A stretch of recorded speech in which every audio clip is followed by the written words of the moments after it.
जिंदगी की क्रिकेट में ड्रॉ नहीं होता, या तो जीत होती है या हार, और जीत उसी की होती है जो ऊपर है, और ऊपर वही है जो नीचे नहीं है।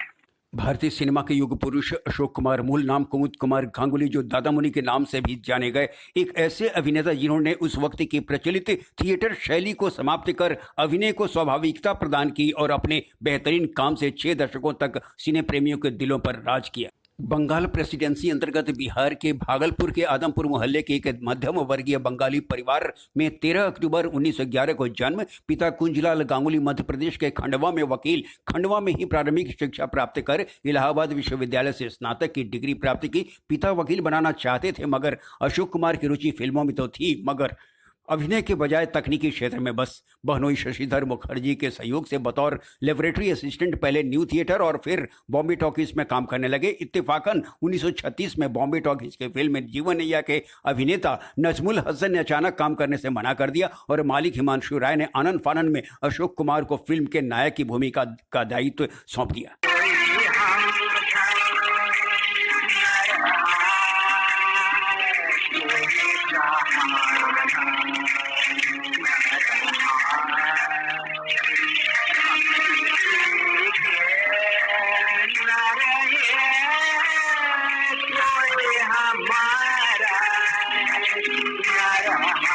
इस तरह शुरू हुआ अशोक कुमार का फिल्मी सफर। इसके तत्काल बाद सामाजिक पृष्ठभूमि पर बनी फिल्म अछूत कन्या से वे अपनी पहचान बनाने में सफल रहे।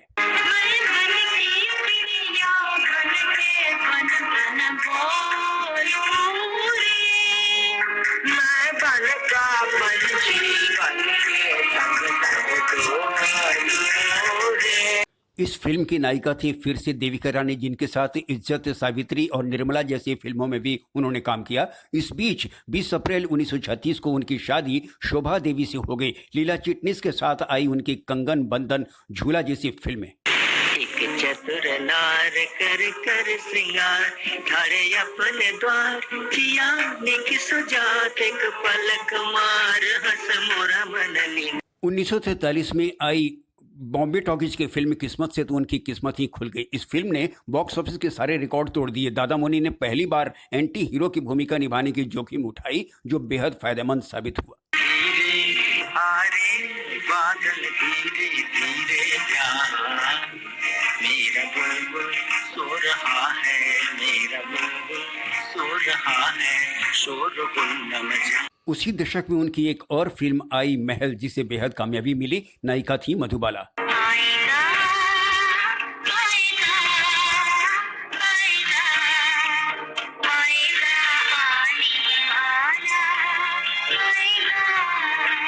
बाद के दिनों में जब दिलीप कुमार, देवानंद और राज कपूर की तिकड़ी की लोकप्रियता चरम पर थी, उस समय भी अशोक कुमार का अभिनय सर चढ़कर बोलता रहा। 1956 में भाई भाई,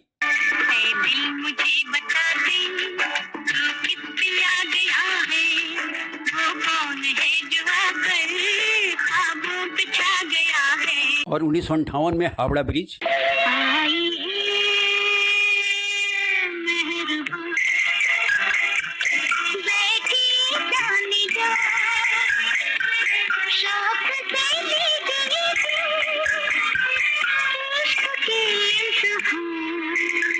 एवं चलती का नाम गाड़ी में उनके अभिनय ने सबको आकर्षित किया। समझो इशारे और पुकारे, पम पम पम, यहाँ चलती को गाड़ी, ऐसे है प्यारे, पम पम पम।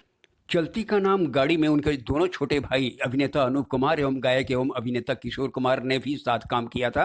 इन दोनों को फिल्मों में लाने का श्रेय दादा मुनि को जाता है। कहते हैं किशोर कुमार की मृत्यु उनके जन्मदिन के दिन ही हुई और अशोक कुमार ने फिर कभी अपना जन्मदिन नहीं मनाया। 1959 में उन्हें संगीत नाटक अकादमी पुरस्कार दिया गया। 50 के दशक में ही उन्होंने फिल्म निर्माण में भी किस्मत आजमाई और समाज एवं परिणीता जैसे फिल्मों का निर्माण भी किया, मगर शीघ्र ही इस घाटे के सौदे से तौबा कर ली। परिणीता के दौरान निर्देशक विमल राय के साथ अनबन भी हो गई। बाद में नूतन की मध्यस्थता से 1963 में विमल राय के निर्देशन में उन्होंने फिल्म में बंदनी में काम किया, जो आज भी सिनेमा जगत के इतिहास में क्लासिक फिल्मों में शुमार है। कल्याणी, जानता हूं आज तुम मेरी कोई भी बात सुनना नहीं चाहोगे। मेरी वजह से तुम्हें बहुत तकलीफें हुई हैं, बदनामी भी सहनी पड़ी, अपनी कैफियत नहीं दे रहा हूँ, लेकिन विश्वास करो जो कुछ भी हुआ मेरी मर्जी के खिलाफ हुआ। मैंने तुम्हें चिट्ठी में सारी बातें साफ साफ लिख दी थी, लेकिन वो चिट्ठी मेरे पास वापस आ गई। शायद तुम लोग गांव छोड़ के चले गए थे। अब इन सब बातों से क्या फायदा? फायदा तो कुछ नहीं कल्याणी, लेकिन मुझे कह लेने दो। किस्मत ने शायद मुलाकात इसीलिए कराई है कि मैं तुमसे माफी मांग सकूं, वरना किसी उम्मीद थी कि यहाँ हमारी फिर से मुलाकात होगी। कल्याणी, मुझे सचमुच बहुत दुख था कि मैंने तुम्हारी जिंदगी मुसीबतों से भर दी थी,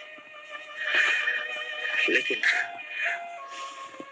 मैंने आज तक भगवान से कभी कुछ नहीं मांगा, प्रार्थना तक नहीं की, लेकिन अब जब तक जिंदा रहूंगा यही प्रार्थना करता रहूंगा, सुखी रहो। इसी साल मेरी सूरत तेरी आंखें में अपने अभिनय का लोहा मनवाया। कुछ न कैसे मैंने बिताई एक पल जैसे, एक जुग बीता एक पल जैसे, एक जुग बीता जुग बीते नींद न आई। इसके पूर्व फिल्म राखी के लिए उन्हें बेस्ट एक्टर का फिल्म फेयर अवार्ड मिला। बंधा हुआ एक धागे में, भाई बहन का प्यार, राखी धागों का त्योहार। 1966 में प्रदर्शित फिल्मों में ममता जहां उनके सशक्त अभिनय के लिए जानी जाती है, छुपा लो यूं दिल में प्यार मेरा, कि जैसे मंदिर में अफसाना के लिए बेस्ट सपोर्टिंग एक्टर का पुरस्कार उन्हें प्रदान किया सन 1967 में। मगर वकील साहब, ये कैसे हो सकता है कि एक होशियार आदमी को 5 साल तक इन नाजायज ताल्लुकात का पता न चला हो? उन्होंने देवानंद के फिल्म ज्वेल थीफ में विलेन की भूमिका से भी परहेज नहीं किया। मेरा प्लान नाकामयाब हो चुका है, अब तुम्हारी जान लेने से मुझे कुछ हासिल नहीं। तुम्हारी जान लेने को फिल्म आशीर्वाद में तो उन्होंने एकदम नए तरह की यादगार भूमिका निभाई और उन्हें 1969 का सर्वश्रेष्ठ अभिनेता का राष्ट्रीय पुरस्कार के साथ साथ फिल्म फेयर अवार्ड भी दिया गया। गाड़ी रेल गाड़ी छुक छुक बीच वाले स्टेशन बोले रुक रुक रुक रुक। अशोक कुमार ने उम्र बढ़ने के साथ सहायक और चरित्र अभिनेता का किरदार निभाना शुरू कर दिया, मगर उनके अभिनय की ताजगी कायम रही। उन्होंने हर भूमिका में कुछ नया करने का प्रयास किया, चाहे गंभीर हो या हास्य। उन्हें हर तरह की भूमिका में महारत हासिल थी। ट्रेजेडी क्वीन मीना कुमारी के साथ एक ही रास्ता, बहू बेगम, बंदिश, आरती जैसी फिल्मों में उन्होंने काम किया था। 1972 में पाकीजा में भावपूर्ण भूमिका निभाई। ऐसे नापाक अल्फाज आप इसके लिए इस्तेमाल नहीं कर सकते जो मेरी मासूम मोहब्बत है।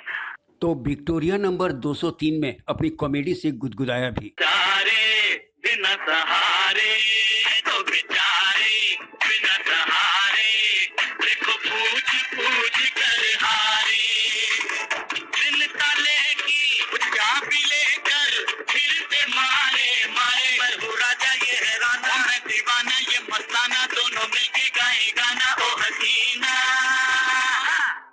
ओ जरा रुक जाना।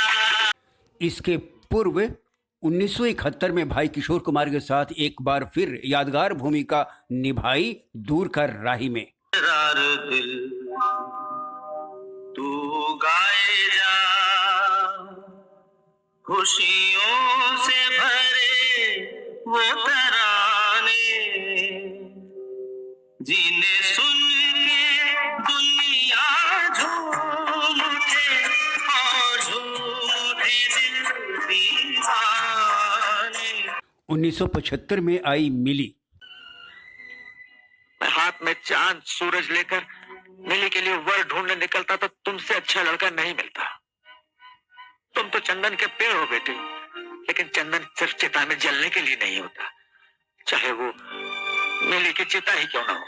और 1980 में खूबसूरत जो कुछ तुमने कह दिया कानून है भाई, आखिरी चिल्लाऊंगा जरूर चिल्लाऊंगा। 40 बरस चुप हो सिर्फ इस घर की शांति के लिए। 40 बरस से तुम अपना हुक्म चलाती रही हो और एक दिन बच्चों ने हाथ खेल लिया तो सारे घर को तबाह करने पर तुली हुई। में एक चरित्र अभिनेता के रूप में अपनी भूमिका से सबको प्रभावित किया। शौकीन, छोटी सी बात, गुमराह और कानून में उनके अभिनय को भुलाया नहीं जा सकता। अशोक कुमार के फिल्मों की बात करना हिंदी सिनेमा के इतिहास को खंगालने जैसा है। उनका ट्रेंड और अदाएं ही बॉलीवुड की शैली बन गई। फिल्मों के अतिरिक्त उन्होंने देश के पहले सोप ओपेरा दूरदर्शन के हम लोग के लिए सूत्रधार की भूमिका भी निभाई। उनके योगदान के लिए 1988 का प्रतिष्ठित दादा साहब फाल्के पुरस्कार Filmfare life achievement prize से सम्मानित किया गया, तो भारत सरकार ने 1999 में पद्म भूषण से नवाजा।